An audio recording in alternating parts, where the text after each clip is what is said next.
பாடி தூதி மனமே பரனை கொண்டாடி தூதி தினமே, பரனை கொண்டாடி தூதி தினமே. பாடி தூதி மனமே பரனை கொண்டாடி தூதி தினமே, பரனை கொண்டாடி தூதி தினமே.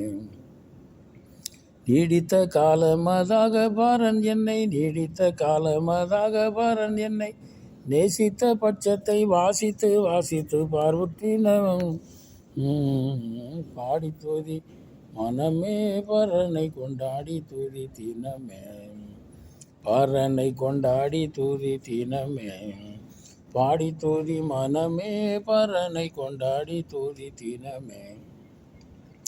சொந்த ஜனமான யூதரை தள்ளி தொலையில் கிடந்த புறஜாதியாராம் நம்மை, சொந்த ஜனமான யூதரை தள்ளி தொலையில் கிடந்த புறஜாதியாம் நம்மை மந்தையில் சேர்த்து மைந்தர்களாக்கின சந்தோஷத்துக்காக பாடி தூதி மனமே பரனை கொண்டாடி தூதி தினமே, பரனை கொண்டாடி தூதி தினமே.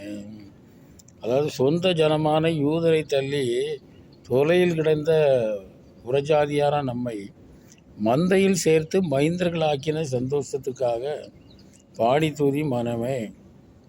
யூதர்கள் தான் ஆண்டவரால் தேர்ந்தெடுக்கப்பட்ட ஜனம். ஆபிரகாம், ஈசாக்கு, யாக்கோபுடைய சந்ததி, தேவனால் தெரிந்து கொள்ளப்பட்ட ஒரு சந்ததி.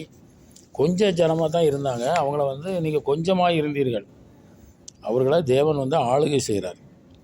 அவங்க ஆளுகை செய்யும்போது அவங்க தேவனுக்கு உகந்த காரியங்களை செய்ய தவறிய போது, அதாவது பாவ வழியில் சென்ற போது, தேவனை விட்டு விலகி விக்கிரக ஆராதனை, வேசித்தனம் பல காரியங்களில் போய் அவங்க ஈடுபடும்போது தேவன் அவங்கள தண்டனைக்கு ஒப்பு கொடுக்கார்.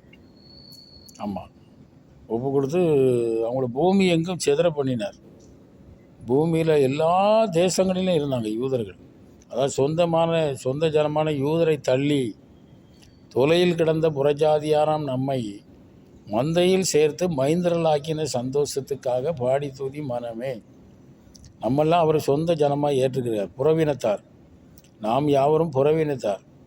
நியாயப்படி இயேசு கிறிஸ்து யூதர், யெகோவா தேவன் அவங்க யூதர்களுக்கு தான், புறஜாதிகள். ஆனால் புறஜாதிகளையும் ரட்சிக்க விருப்பம் உள்ளவராக இருந்து நமக்கு மிஷினரிகளை அனுப்பி நம்மை அவர் மீட்டு எடுத்துருக்கிறார். மிஷினரிகள், ஊழியர்கள் நிறைய பேர் பிரயாசப்பட்டிருப்பாங்க. இப்போ நான் கருத்துக்குள்ளே வரணும்னா எனக்காக நிறைய ஆட்களை வச்சு, ஊழியக்காரங்களை வச்சு, நிறைய விசுவாசிகள், பல சபைகள் எல்லாருமே சேர்ந்து ஒரு நெட்வொர்க்கு பண்ணி தான் நம்மளை கருத்துக்குள்ளே கொண்டு வந்திருப்பாங்க. அது மனிதரால் செய்யக்கூடாது கிடையாது, மனிதரால் உண்டானது அல்ல, தேவனால் உண்டானது.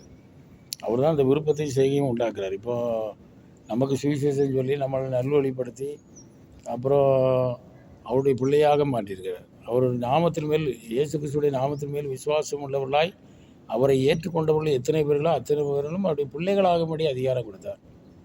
பிள்ளைகள் என்றால் சுதந்திரவாளிகள். மேலும் தேவன் நம்மை பிள்ளைகள் என்று அழைக்கிறதுனாலே தேவன் நம்ம வைத்திருக்கிற அன்பு எவ்வளவுதென்று பாருங்கள், அப்படி சொல்லப்பட்டிருக்கு. அதனால் யூதர்களுக்கு தான் எல்லாம் தேவ ஆராதனை, அவங்களுக்கு தேவனை தொழுது கொள்ளுதல் எல்லாம் அவங்களுக்கு உள்ளது. வாக்குத்தத்தங்கள், உடன்படிக்கை எல்லாம். அது புறஜாதிகள் இயேசு கிறிஸ்துவை ஏற்றுக்கொள்ளும்போது, அதாவது யோவான் அந்த இதில் சொல்லியிருக்கு, அதாவது அவருடைய நாமத்தின் மேல் விசுவாசம் உள்ளவர்களாய் அவரை ஏற்றுக்கொண்டார்.